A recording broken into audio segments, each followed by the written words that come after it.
You wish you could scan VIN labels faster and having to enter VINs manually less frequently?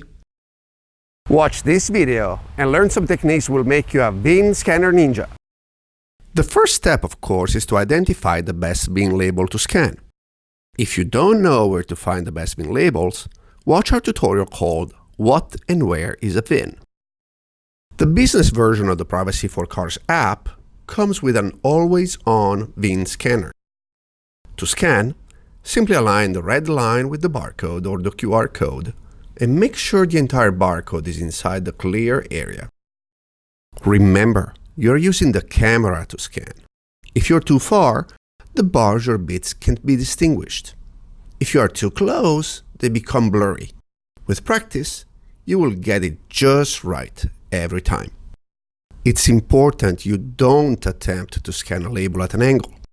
So not from the top, not from the side, but as straight as you can. Try to move slowly. Start distant enough, then the label is full in the scanner window, and slowly move in. Here's a trick. Stick your pinky out and touch the car to give you extra stability. Sometimes black labels can be trickier to read, but in that case, touch the landscape button on the top left corner of your scanner.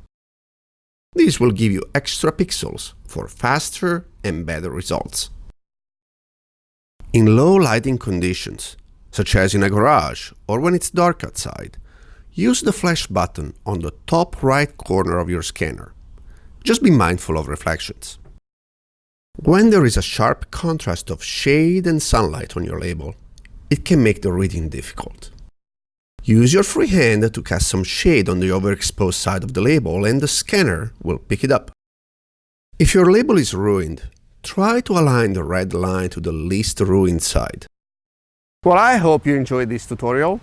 For more tips and tricks, go to www.privacyforcars.com and subscribe to our YouTube channel. Thank you for watching.